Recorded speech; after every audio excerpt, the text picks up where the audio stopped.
Hi! ಬೇಸಿಗೆಗಾಲ ಶುರು ಆಯ್ತಲ್ಲ, ಬಿಸಿಲನ್ನ ಯಾಕೆ ಹಾಳು ಮಾಡೋದು ಅಂತ ಯಲ್ಲಾಪುರಕ್ಕೆ ಹೊರಟಿದ್ದೀನಿ. ಬಸ್ಸಿಗೋಸ್ಕರ ವೇಟ್ ಮಾಡ್ತಾ ಇದ್ದೀನಿ. ಈಗ 1 ಗಂಟೆ ಆಯ್ತು.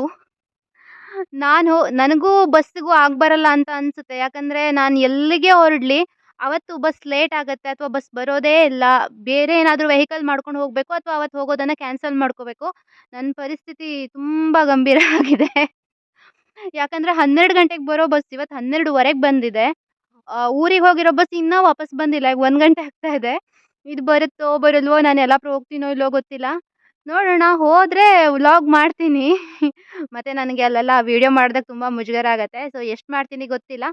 ಕಂಟಿನ್ಯೂ ಮಾಡ್ತೀನಿ ವ್ಲಾಗ್‌ನ ಅಂತ ಹೇಳ್ತಾ ಯಾರಿನ್ನ ಚಾನಲ್‌ಗೆ ಸಬ್ಸ್ಕ್ರೈಬ್ ಆಗಿಲ್ವೋ ದಯವಿಟ್ಟು ಸಬ್ಸ್ಕ್ರೈಬ್ ಮಾಡ್ಕೊಳ್ಳಿ. ವಿಡಿಯೋಗಳು ಇಷ್ಟ ಆಗ್ತಾ ಇದ್ರೆ ದಯವಿಟ್ಟು ಲೈಕ್ ಮಾಡಿ ಪ್ರೋತ್ಸಾಹಿಸಿ. Welcome back to my Shribala YouTube channel.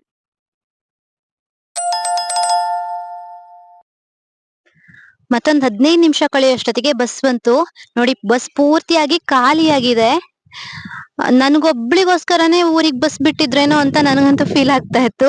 So ತುಂಬಾ ಖುಷಿ ಆಯ್ತು. ಯಾರು ಇಲ್ಲ ಬಸ್ಸಲ್ಲಿ. ನಾನು ಮತ್ತೆ ಕಂಡಕ್ಟರ್ ಮತ್ತೆ ಡ್ರೈವರ್ ಅಷ್ಟೇ ಇದ್ದಿದ್ದು. ಯಲ್ಲಾಪುರ ಹೋಗೋ ತನಕನೂ ಸುಮಾರು ಇಷ್ಟೇ ಜನ ಇದ್ದಿದ್ದು. ನಾನೇ ಲಾಸ್ಟ್ ಅಲ್ಲಿ ಬಸ್ಸಲ್ಲಿಂದ ಇಳಿದಿದ್ದು ಕೂಡ. ನಾನು ಯಲ್ಲಾಪುರಕ್ಕೆ ಮುಟ್ಟೋಷ್ಟೊತ್ತಿಗೆ ಆಲ್ಮೋಸ್ಟ್ 2 ಗಂಟೆ ಹತ್ತತ್ರ ಬರ್ತಾ ಇತ್ತು. ಹಾಗಾಗಿ ಅಂಗಡಿಗಳೆಲ್ಲ ಕ್ಲೋಸ್ ಆಗತ್ತೆ ಅಂತ ಪಟಾಪಟ್ ಅಂತ ಕೆಲಸ ಮುಗಿಸ್ಕೊಂಡೆ. ನನಗೆ ವಾಚ್ ತಗೋಬೇಕಿತ್ತು. ಗಣೇಶ ಟೈಮ್ಸ್ ಅಲ್ಲಿ ನಾನು ವಾಚ್ ಅನ್ನ ನೋಡೋಣ ಅಂತ ಹೋದೆ. ಯಲ್ಲಾಪುರ ಮೇನ್ ರೋಡ್ ಅಲ್ಲೇ ಇರುವಂತಹದ್ದು ಇದು. ಗಣೇಶ ಟೈಮ್ಸ್ ಅಂತ. ತುಂಬಾನೇ ಒಳ್ಳೊಳ್ಳೆ ಕಲೆಕ್ಷನ್ಸ್ ಇದಾವೆ ಇಲ್ಲಿ. ಹೆಣ್ಮಕ್ಳಿಗೆ ಬೇಕಾಗುವಂತಹ ಎಲ್ಲ ರೀತಿಯ ಕಲೆಕ್ಷನ್ಸ್ ಕೂಡ ಇಲ್ಲಿ ತುಂಬಾನೇ ಚೆನ್ನಾಗಿದೆ ವಾಚ್ ಕಲೆಕ್ಷನ್ಸ್. ಸೊ ನಾನು ಇಲ್ಲೇ ತಗೊಂಡೆ. ರಾಗ ಕಂಪನಿಯ ವಾಚ್ ನಾನು ತಗೊಂಡಿದ್ದು ಬ್ರಾಂಡೆಡ್ ಅದು. ಸೊ ಇಲ್ಲಿ ಬ್ರಾಂಡೆಡ್ ಅನ್ಬ್ರಾಂಡೆಡ್ ಎಲ್ಲಾ ರೀತಿಯ ವಾಚ್ಗಳು ಕೂಲಿಂಗ್ ಗ್ಲಾಸ್ ಗಳೆಲ್ಲ ಸಿಗತ್ತೆ. ನಿಮ್ಗೂ ಏನಾದ್ರು ಬೇಕಾದ್ರೆ ಇಲ್ಲೇ ತಗೊಳ್ಳಿ. ತುಂಬಾ ಚೆನ್ನಾಗಿದೆ ಮತ್ತೆ ರೀಸನೇಬಲ್ ಪ್ರೈಸ್ ಇದೆ ಇಲ್ಲಿ.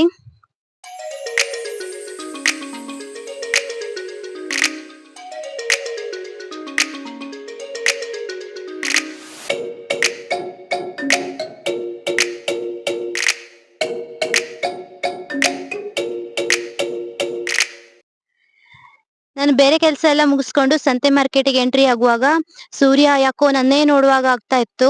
ತಲೆ ಮೇಲೆ ಇದ್ದ ಸೂರ್ಯ. ನನ್ಗೆ ಆಶೀರ್ವಾದ ಮಾಡ್ತಾ ಇದ್ನೋ ಅಥವಾ ಯಾಕ್ ಮಗಳೇ ಇಷ್ಟೊತ್ತಿಗೆ ಇಲ್ಲಿಗೆ ಬಂದೆ ಅಂತ ಹೇಳ್ತಾ ಇದ್ನೋ ಗೊತ್ತಿಲ್ಲ. ನನ್ನೊಬ್ಳೇ ಅಲ್ಲ, ನಾನ್ ಅನ್ಕೊಂಡೆ ಈ ಬಿಸಿಲಲ್ಲಿ ಯಾರು ಸಂತೆಗೆ ಬಂದಿರಲ್ಲ ಅಂತ. ನೋಡಿ ನನ್ಗಿಂತ ತುಂಬಾ ಜನ ಬಂದಿದ್ದಾರೆ. ಬಹುಶಃ ಇವರು ಕೂಡ ನನ್ನ ಹಾಗೆ ಬಿಸಿಲನ್ನ ಹಾಳು ಮಾಡೋದು ಯಾಕೆ ಅಂತ ಬಂದಿರ್ಬೇಕು.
ತುಂಬಾ ಚೆನ್ನಾಗಿತ್ತು ಸಂತೆ ಮಾರ್ಕೆಟ್. ಮತ್ತೆ ತರಕಾರಿ ರೇಟ್ ಎಲ್ಲ ತುಂಬಾನೇ ಇಳಿದಿದೆ.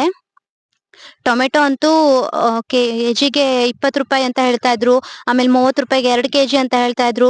ಮತ್ತೆ ಕಲ್ಲಂಗಡಿ, ಕರ್ಬೂಜ ಇದೆಲ್ಲ ತುಂಬಾನೇ ಕಡಿಮೆ ರೇಟಿಗೆ ಬಂದಿತ್ತು. ಸೊ ನಾನೊಂದಷ್ಟು ತಗೊಂಡೆ.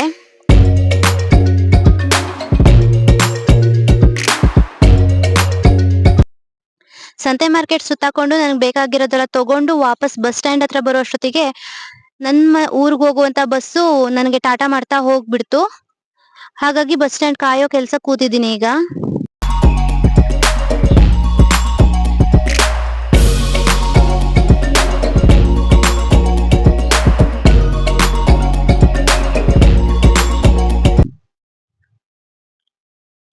ಅಂತೂ ಇಂತೂ ನಾನು ಹೋಗುವಂತ ಬಸ್ಸು ತುಂಬಾ ಹೊತ್ತು ಕಾದ್ಮೇಲೆ ಬಂತು. ನನ್ಗಂತೂ ಎಲ್ಲಾ ಊರ್ಗ್ ಹೋಗು ಬಸ್ ಬರತ್ತೆ, ನಮ್ಮೂರ್ಗ್ ಹೋಗು ಬಸ್ ಮಾತ್ರ ಯಾಕೆ ಬರಲ್ಲ ಅಂತ ಅನ್ಸೋ ಹಾಗಾಗ್ಬಿಟ್ಟಿತ್ತು. ಅಷ್ಟು ವೇಟ್ ಮಾಡಿದೀನಿ. ಒಂದು 3/4 ಗಂಟೆ 1 ಗಂಟೆನೆ ವೇಟ್ ಮಾಡಿದ್ದೇನೇನೋ. ಅಂತೂ ಬಸ್ ಬಂತು, ಬಸ್ ಹತ್ಕೊಂಡ್ ಬಂದೆ.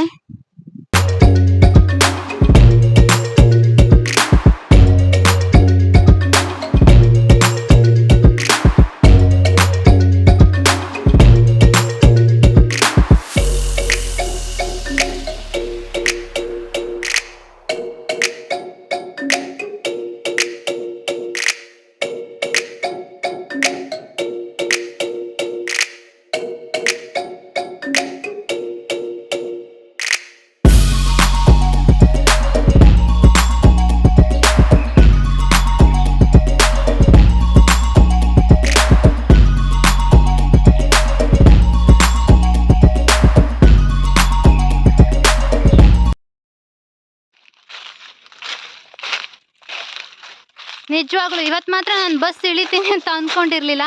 ಯಾಕಂದರೆ ಸಿಕ್ಕಾಪಟ್ಟೆ ಸ್ಪೀಡಾಗಿ ರ್ಯಾಶಾಗಿ ಡ್ರೈವ್ ಮಾಡ್ಕೊಂಡು ಬಂದ ಅವನು.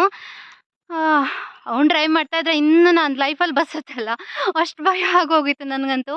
ಸಿಕ್ಕಾಪಟ್ಟೆ ರ್ಯಾಶ್ ಡ್ರೈವಿಂಗ್ ಮಾಡಿದ್ದಾನೆ. ಇರಲಿ, ಇವಾಗ ಸಮಯ ಒಂದು 4:15 ಆಗಿರ್ಬೋದು. ಬಸ್ ಇಳ್ಕೊಂಡು ಬರ್ತಾ ಇದ್ದೀನಿ ಮನೆ ಕಡೆ. ನೋಡ್ಬೋದು ಬಿಸಿಲು ಇಳಿತಾ ಇದೆ. ಈಗ ತಂಪಿನ ದಾರಿಲಿ ಹೋಗ್ತಾ ಇದ್ದೀನಿ. ನಮ್ಮ ಕಡೆ ಒಂದು ಮಾತಿದೆ, ಹೋಗಬೇಕಿದ್ರೆ ರಂಗ, ಬರಬೇಕಿದ್ರೆ ಮಂಗ ಅಂತ. ನನ್ನ ಕತೆನೂ ಆಲ್ಮೋಸ್ಟ್ ಹಾಗೆ ಆಗಿದೆ. ಹೋಗಬೇಕಿದ್ರೆ ಈ ಬಿಸಿಲೇನು ಮಾಡುತ್ತೆ ನನಗೆ ಅಂತ ಹೋಗಿದ್ದು, ಈಗ ಬಿಸಿಲಿಗೆ ಏನಾಗಿದೆ ಅಂತ ಗೊತ್ತಾಗ್ತಾ ಇದೆ ನೋಡಿದ್ರೇ. ಸಿಕ್ಕಾಪಟ್ಟೆ ಸೆಕೆ, ಒಂಥರ ಮೋಡದ ಬಿಸಿಲಿತ್ತು, ತುಂಬ ಸೆಕೆ ಬೇರೆ. ಫುಲ್ ಡಿಹೈಡ್ರೇಷನ್ ಆಗಿದೆ. ಮನೆಗೆ ಹೋಗ್ಬಿಟ್ಟು ಏನಾದರೂ ತಂಪಾಗಿ ಜ್ಯೂಸ್ ಮಾಡಿಕೊಂಡು ಚಿಲ್ಲಾಗಿ ಕುಡಿಬೇಕು. ಬಸ್ಸಿಂದ ನಾನು ಕರ್ಕೊಂಡು ಹೋಗೋದಕ್ಕೆ ಅಮ್ಮ ಕೂಡ ಬಂದಿದ್ರು. ಸೊ ಇವತ್ತಿನ ಈ ಒಂದು ಪುಟ್ಟ ವ್ಲಾಗ್ ನಿಮ್ಗೆ ಹೇಗ್ ಅನಿಸ್ತು ಅಂತ ಕಾಮೆಂಟ್ ಬಾಕ್ಸ್ ನಲ್ಲಿ ತಿಳಿಸಿ. ಈ ಸಂತೆ ಮಾರ್ಕೆಟ್ ಓಡಾಟ ನಿಮ್ಗೂ ಕೂಡ ಇಷ್ಟ ಆಗಿರ್ಬೋದು ಅಂತ ಭಾವಿಸ್ಕೊಳ್ತಾ ಈ ವಿಡಿಯೋವನ್ನ ಇಲ್ಲೇ ಮುಗಿಸ್ತಾ ಇದ್ದೀನಿ. ಮತ್ತೊಂದು ವ್ಲಾಗ್ ನ ಜೊತೆಗೆ ಅಥವಾ ಸಾಧಕರತೆ ಇರೋ ವಿಡಿಯೋದ ಜೊತೆಗೆ ನಿಮ್ಮನ್ನ ಭೇಟಿ ಆಗ್ತೀನಿ. ನಮಸ್ಕಾರ ಎಲ್ರಿಗೂ.